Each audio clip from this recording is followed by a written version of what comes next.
Welcome everyone. Today we will discuss about essential neonatal equipments and gadgets that plays a vital role in caring for newborns, especially those needing special care.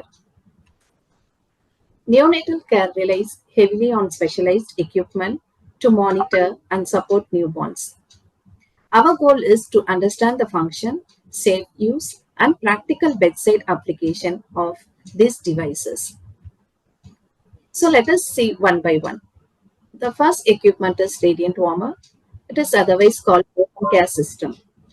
It provides controlled heat, that is between 36.5 degrees Celsius to 37.5 degrees Celsius, using infrared radiation from an overhead heater to maintain the baby's body temperature. A skin temperature probe on the abdomen senses temperature and automatically adjusts heat output to prevent overheating or hypothermia. Practical bedside application. We can use the radiant warmer during neonatal resuscitation when the baby is under phototherapy and for carrying of low birth weight and preterm babies and while doing procedures like umbilical vein insertion. How do you use safely the radiant warmer? Before using the radiant warmer, we have to ensure the warmer is functioning properly and connected to power. Set the mode manual, servo or pre-warm as per the need and check that the skin probe is clean and calibrated.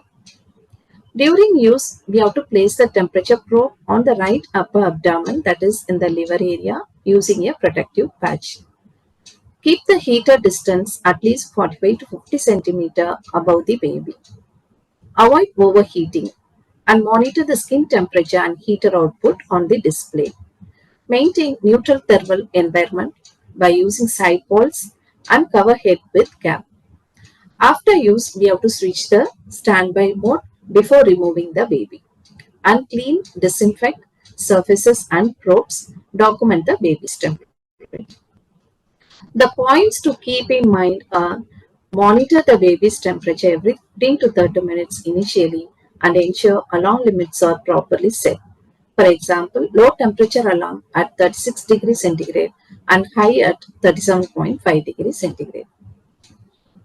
The next we will see about the incubator. It is a closed temperature control device used for preterm, low birth weight or sick newborns who cannot control their body temperature. It keeps the baby's temperature between 36.5 to 37.5 degrees centigrade and controls humidity, oxygen and air circulation. In servo mode, the incubator adjusts heat automatically using a skin probe. It provides a safe, warm, womb-like environment for the baby. So before using the incubator, again we have to check the power, alarms and cleanliness. Pre-warm the incubator to 36 to 37 degrees centigrade and attach the skin probe on upper abdomen of the baby and set the humidity between 40 to 60%. During use of incubator, we have to keep the doors always closed and monitor temperature every 30 to 60 minutes and maintain hand hygiene, avoid overcrowding. So after using, we can shift the baby to the open cot, then clean and disinfect the incubator and the probe. So we can use the incubator to give care to the preterm and low birth weight babies and also to give oxygen safely and helps post-surgery recovery, and also it allows continuous monitoring and prevents infection and promotes weight gain. There are some precautions by using the incubator. We have to avoid overheating because it can lead to hypothermia. Always we have to use servo mode with a skin temperature probe. Do not keep wet linens or open fluids inside and keep the incubator away from the direct sunlight, windows or AC vents. Also check the alarms for temperature and power failure regularly and maintain proper humidity to prevent skin dryness and fluid loss. Next we will see about the pulse oximeter. It is a non-invasive device used to monitor a newborn's oxygen saturation and pulse rate. It uses red and infrared light to measure how much oxygen the blood carries. It helps to detect hypoxia early, even before visible signs appear. So how can we use the pulse oximeter? Let us see one short video. Wash hands and prepare the equipment. Ensure the probe and cable are clean, dry, and in good working condition. Select the proper probe size for the newborn. Choose the correct side, preferably right hand, that is pre-ductal or foot post-ductal. Clean and dry the side before applying the probes. Attach the probe gently, not too tight to avoid constriction and not too loose to prevent light leakage. Connect the probe to the oximeter and turn it on. Wait a few seconds for the signal to stabilize and obtain consistent readings. Read and record the saturation and the pulse rate. Observe the baby for color, breathing, and activity along with readings. Document the readings in the nursing chart or EMR. There are some practical bedside applications. We can use this pulse oximeter during oxygen therapy to adjust the flow rate, and also we can use during the resuscitation after birth and for continuous monitoring in neonatal intensive care unit, post-surgery recovery and during transport, and also to detect early hypoxia or apnea. Precautions are we have to ensure the probe is not placed on the same limb as a blood pressure cuff. Change probe site every 4 to 6 hours and protect from bright light like phototherapy. Cover with a cloth if needed and set the alarm limits. Low is between 88 to 90 percentage and high limits between 95 to 98 percentage. Always check clinical signs along with readings. The normal values of saturation between 95 to 100 percentage after initial stabilization and the pulse rate between 100 to 160 beats per minute. The next equipment is ventilator. It is a life support machine used in neonatal and pediatric ICUs. It helps babies breathe when they cannot do so effectively on their own. What are the functions of a ventilator? It delivers a controlled mix of oxygen and air through an ET tube or CPAP. It ensures oxygenation, that is, enough oxygen to the tissues, and carbon dioxide removal, that is, elimination of waste gas and stable breathing pattern. Before using the ventilator, we have to check the doctor's order and ensure the power connection and the oxygen supply and alarms are working. And check the humidifier water level and the temperature and ensure no circuit leaks and airway is clear. During ventilator care, we have to monitor saturation, chest raise, heart rate, and blood pressure. Keep ET tube secured and gases humidified, and suction airway with sterile technique. Watch for distress, desaturation, or bradycardia, and avoid unnecessary disconnections. So after extubation from the ventilator, we have to wean gradually under medical supervision, and after extubation, give humidified oxygen and monitor closely. Clean the ventilator and disinfect and document the details. A practical bedside application for the ventilator is we can use this ventilator for baby with respiratory distress syndrome, apnea of prematurity, meconium aspiration, pneumonia, asphyxia, post-surgery and during anesthesia. The points to keep in mind are when the baby is on ventilator, we have to observe the chest movement, not just the monitor readings. And check the ET tube fixation often and avoid overventilation. Maintain humidification and follow asepsis and keep amber bag and suction ready. Record the ventilator parameters regularly. Nurses' responsibilities are we have to continuous monitoring of the vital signs and SpO2, maintain airway, humidification and hygiene, respond immediately to alarms, provide oral and eye care, support and reassure the parents. The next common equipment in neonatal intensive care unit is CPAP, that is continuous positive airway pressure. It is also a non-invasive respiratory support that helps newborns with breathing difficulty, especially preterm babies. The function of the CPAP, it provides a continuous flow of air or oxygen under pressure to keep the lungs and airways open.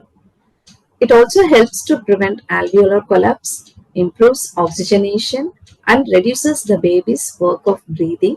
Also, it acting like a gentle air cushion inside the lungs. So, before using the CPAP machine, we have to check the machine function and humidification, oxygen source, and the pressure. We have to set the pressure between 4 to 8 centimeter water and choose the correct size prongs and ensure tight connections. During CPAP treatment, we have to keep the baby in sleeping position, observe for chest movement, monitor vital signs and SpO2, and check for bubbling in the bubble CPAP. And watch for nasal leaks and abdominal distension. After use, we can wean slowly, monitor the baby, clean and disinfect parts, and document the settings. The practical bedside applications, this CPAP also, we can use the baby with the respiratory distress syndrome in preterm babies and transient tachypnea of the newborn, apnea of prematurity, mild to moderate meconic aspiration syndrome, and post-extubation support after ventilator weaning, and pneumonia or mild respiratory failure needing oxygen and airway support. Precautions are ensure proper prong fit, monitor the pressure, FiO2, and bubbling, avoid blocking expiratory, and watch for abdominal distension and nasal injury. The nurse's responsibilities are continuously we have to monitor the SpO2, heart rate and breathing, and maintain airway, humidification, and nasal care, and educate the parents and document thoroughly. Next, we will see about the phototherapy. It is a common and effective treatment for neonatal jaundice when a baby's skin and eyes look yellow due to high bilirubin levels. Phototherapy uses blue light to break down bilirubin so it can be excreted through urine and stool. The function of the phototherapy, the light, it converts the light unconjugated bilirubin into water-soluble forms that the body can remove easily. Also, it helps to prevent serious complications like kernicterus, that is brain damage due to very high bilirubin. So before using the phototherapy, you have to check the light condition, how it works, and keep the baby 30 to 45 centimeter from the light, cover the baby's eyes and expose maximum skin and record baseline vital signs. And during phototherapy, we have to turn the baby every 2 to 3 hours and check the temperature, hydration level, and the eye pads. Continuously feed, and after use, we have to stop when bilirubin drops and remove eye pads after switching off it and documents the details. So this phototherapy, we can use it with the baby with the physiological jaundice. This is a very common in newborns, and also hemolytic disease, for example, RH and ABO incompatibility, premature infants with elevated bilirubin, breast milk jaundice, that is persistent but mild cases, and post-exchange transfusion care to prevent rebound hyperbilirubinemia. The precautions, always we have to cover the baby's eyes and genitalia, maintain hydration, no oils or creams on the skin, and watch for rashes, loose stools, or temperature changes. Nurse's responsibility, we have to monitor the temperature, hydration, and comfort, provide eye and skin care, educate parents, and ensure baby's safety throughout the procedure. The next common equipment is high frequency nasal cannula. It is a device that gives warm, humidified oxygen at a high flow rate through soft nasal prongs. It's a non-invasive, it's a comfortable and helps babies breathe easier, often used instead of CPAP or ventilator. It mainly does three things. That is, it improves oxygen level in blood, gives mild pressure to keep airways open, and reduces the baby's effort to breathe. Since it is gentle, babies can feed and bond with their mothers comfortably. So before using the HFNC, check all the parts, machine is working or not, humidification, water level, oxygen tubing, and correct size prongs. Set the flow rate between 2 to 8 liters per minute and check the FiO2 temperature between 34 to 37 degrees centigrade as prescribed. So during treatment, we have to monitor SpO2, heart rate and chest movement. Make sure prongs fix well, not too tight or loose. Check humidifier water level and refill sterile water as needed. Provide gentle nasal and mouth care. After use, wean slowly, observe the baby's breathing, clean all parts and document settings and response. So we can use this HFNC in babies with mild to moderate RTS, apnea of prematurity, post-extubation support, bronchiolitis or pneumonia, weaning from ventilator or CPAP. Precautions, don't exceed 8 liters per minute in neonates and maintain proper humidification. Watch for abdominal distension or nasal injury. Never use dry oxygen at high flow. Respond quickly to alarms. Nurses' responsibilities, monitor vitals and oxygen saturation, keep humidifier functioning, provide nasal care and reposition the prongs, educate and reassure the parents that HFNC is supportive and not a ventilator, and document all the parameters hourly. This is the syringe pump. It is a small device used to give medicines or fluids accurately and safely, especially in newborns and critically ill patients. It delivers small doses steadily, avoiding human error.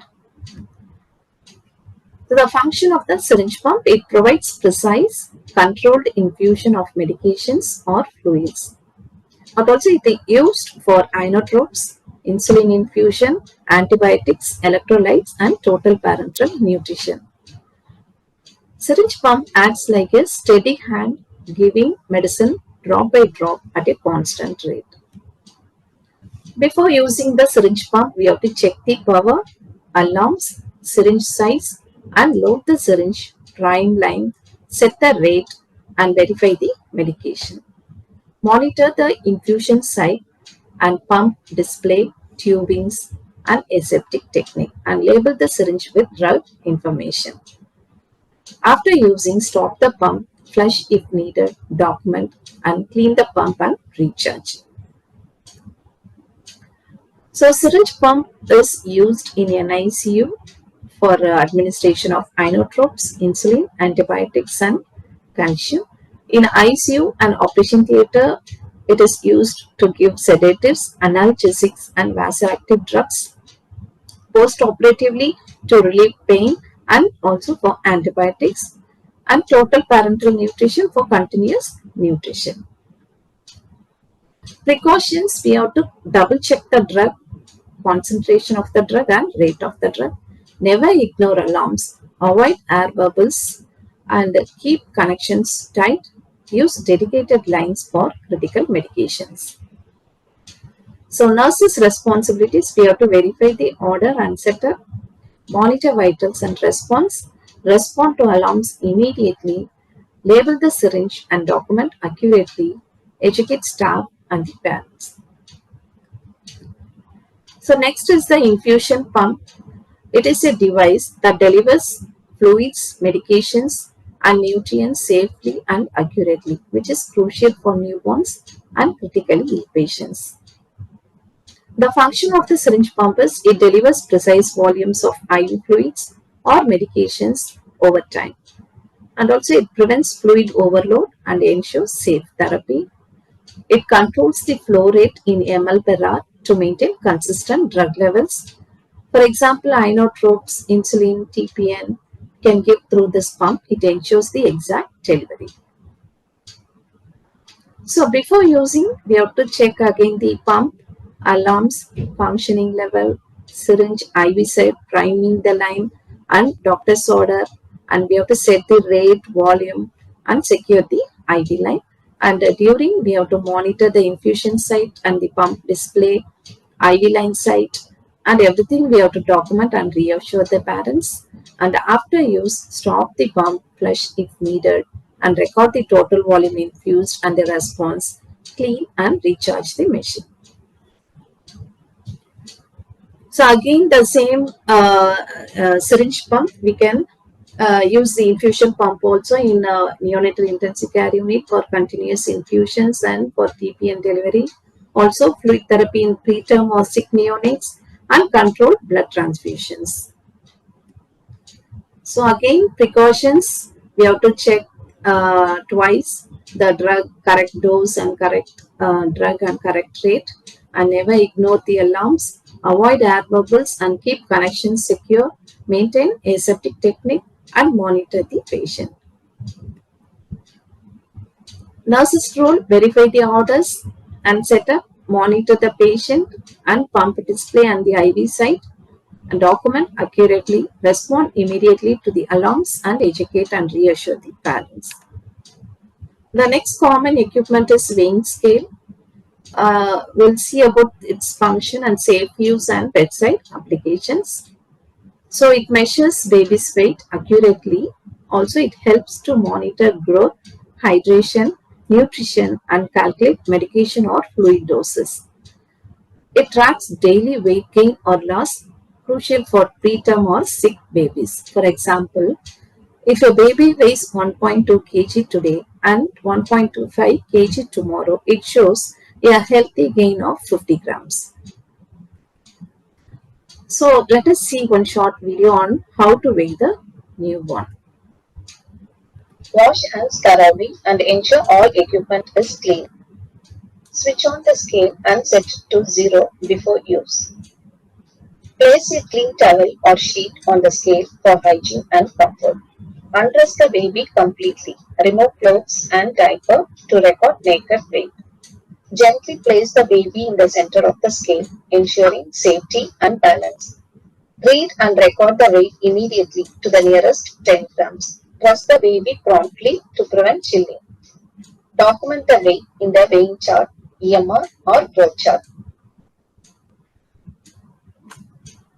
So how frequently we can check the weight? Means at birth within 1 hour we have to check the weight of the baby, and daily during the hospital stay, preferably at the same time each day, and daily weight checks for nutrition and hydration purpose, and to adjust the medications or fluids based on the weight. We can check the neonatal weight also at the time of discharge and during follow-up visits.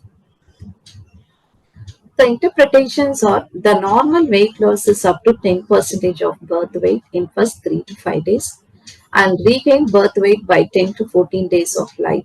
Average weight gain about 20 to 30 gram per day after the first week. The precautions are always zero the scale before each use, and avoid weighing after feeding or while baby is crying excessively.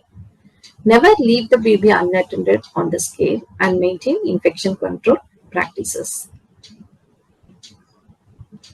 Neoperf, otherwise called TP's resuscitator, it is used in neonatal care. It provides controlled positive pressure ventilation for preterm or sick newborns at birth and in the NICU. So the function of the Neoperf, it delivers precise pressures, PIP and PEEP for fragile lungs, supports spontaneous breathing or full resuscitation, and also it reduces lung injury compared to manual bags, and provides consistent measurable ventilation every time. The key functions are it delivers precise peak inspiratory pressure and positive end expiratory pressure. It supports spontaneous breathing or provides full resuscitation, minimizes the risk of lung injury compared to manual bag and mask ventilation, and ensure consistent and reproducible pressures unlike self-inflating bags. Before using the NeoPuff, we have to check the device function and how the circuits are connected, and the appropriate size mask and the oxygen supply. Set the PIP between 10 to 25 centimeter water and PEEP 5 centimeter water as per the gestational age, and test on a test lamp before use. Use the correct size mask and enjoy a good seal, and observe for chest rise during NeoPuff and avoid overinflation. and also adjust the pressures carefully for fragile infants. After use, clean and disinfect all the components and document settings and the infant response. So the Neopuff can be used in the delivery room for taking care of preterm babies or those with respiratory distress. Also in neonatal intensive care unit, babies failing to breathe spontaneously, and prevention of lung injury. So the controlled pressure speed maintains functional residual capacity and also transition from manual bath. It provides a safer and accurate ventilation. The key points are NEOPUF is a controlled, safe ventilation, always set pressure as per the gestational age, gentle handling and monitoring prevent complications, and prefer over manual backing for accuracy and safety. The next common equipment is self-inflating bag. It's a manual ventilation device for newborns who are not breathing or breathing inadequately at birth or in the NICU. So the function of the inflating bag, it provides positive pressure ventilation. This is the self-inflates automatically after squeezing. Also, it can deliver air or supplemental oxygen, and it supports resuscitation and emergency ventilation. So let us see how to check the function of the amber bag. The articles required for bag and mask ventilation are self-inflating bag, two sizes of mask. One is for term baby and zero is for preterm baby, and oxygen tube if required. Now we will see how to check the function of the amber bag. You have to fix the mask properly. Always use your thumb for fixing the mask. After fixing the mask, occlude the mask with your palm of your hand and squeeze. As you squeeze, you will feel pressure over your palm and you can hear the hissing sound. Also, the pop-up valve moves up and down,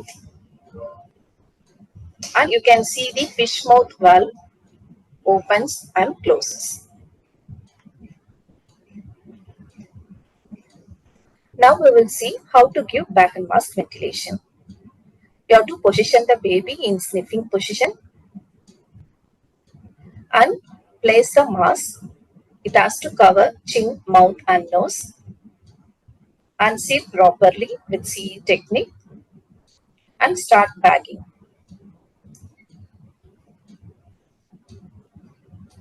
So how do you check the effectiveness of bag and mask ventilation? The baby will have good chest rise, improving in heart rate and good color. So this baby is having good chest rise, so she is giving effective bag and mask ventilation. So the practical bedside applications are the self-inflating bag we can use in the delivery room for resuscitation and also during transport or emergency support. And also it is used as a backup for ventilator or neopuff failure and oxygen delivery if needed. And also we can use this for training and simulation purpose. So there are some key points. We have to use gently and controlled ventilation. So in order to prevent injury, and always monitor chest rise while giving bag and mask ventilation, color and the heart rate, and use neopuff or ventilator for prolonged and precise ventilation. Maintain hygiene and equipment safety.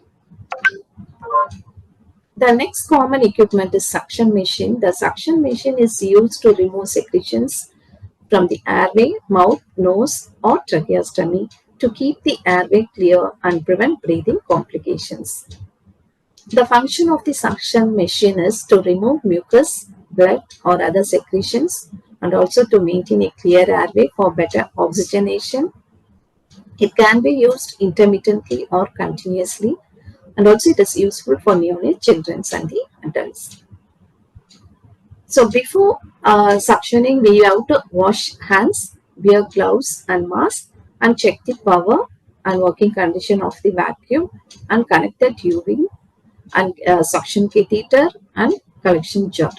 Set the pressure for neonates 80, maximum 80, and during suctioning, position the patient in semi-upright and use the sterile catheter. Apply suction only while withdrawing 5 to 10 seconds in neonates. Maintain monitor SpO2, heart rate, and chest movement. And after use, turn off the machine and clean equipment and document the procedure. The practical bedside applications are neonatal care. In neonatal care, we can use it to clear the meconium, mucus, and amniotic fluid.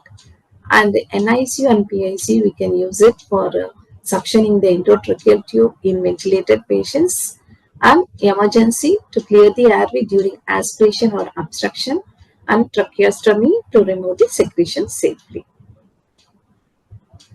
The key points to keep in mind are: use appropriate pressure and sterile technique, limit suction duration to prevent hypoxia or trauma, and continuously monitoring is essential.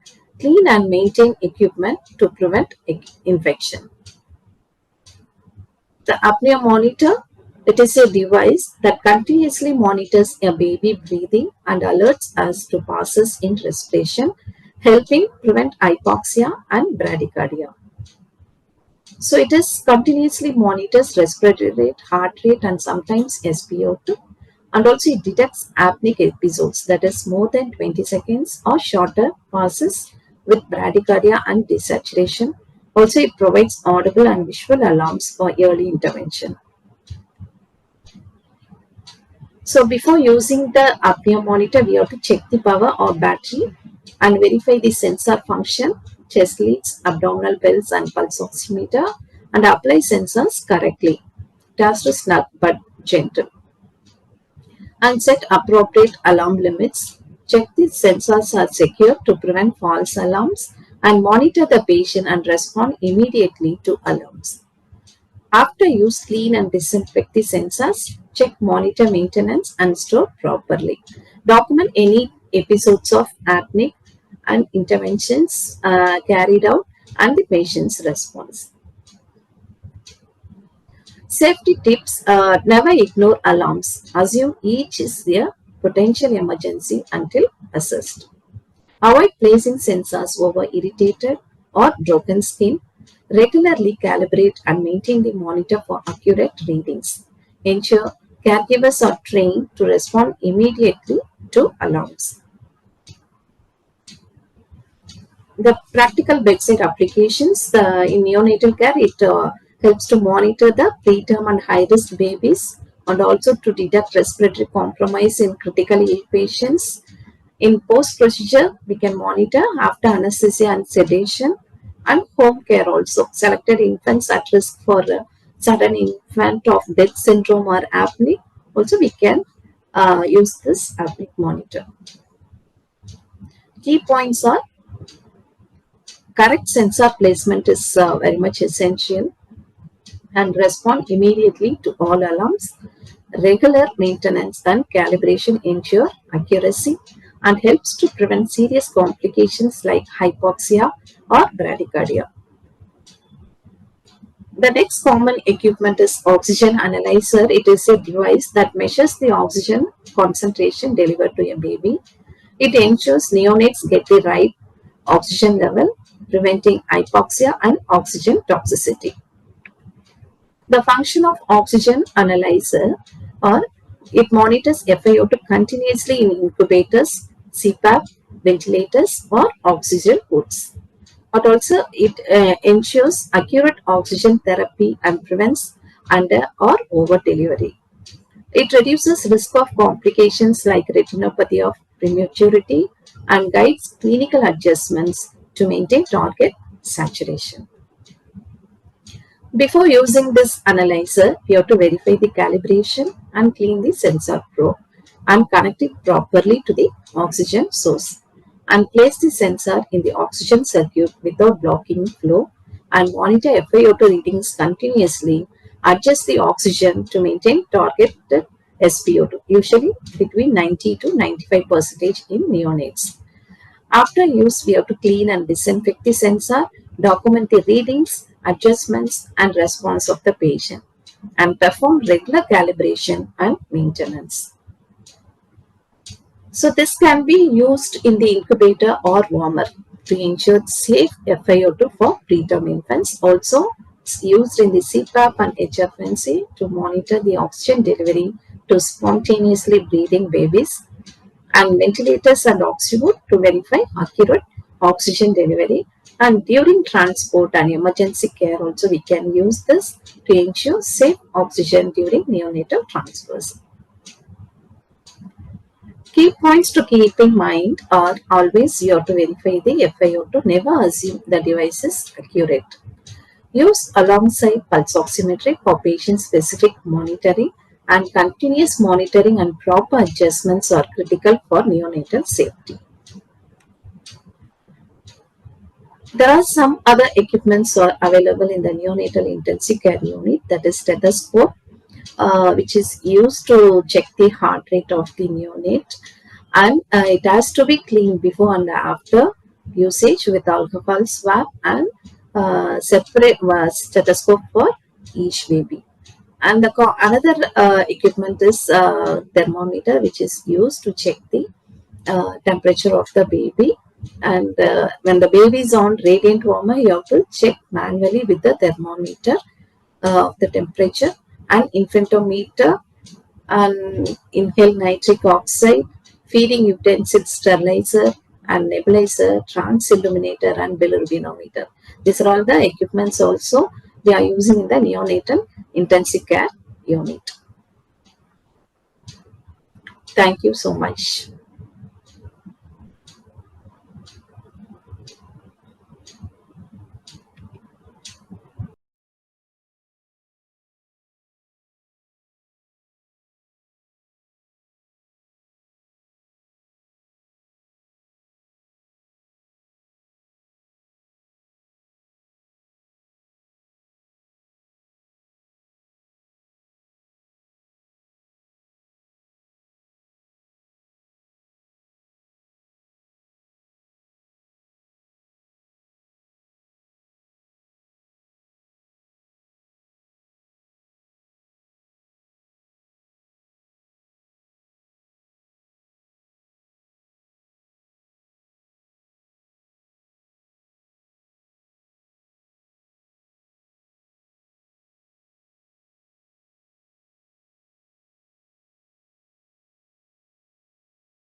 Mhm.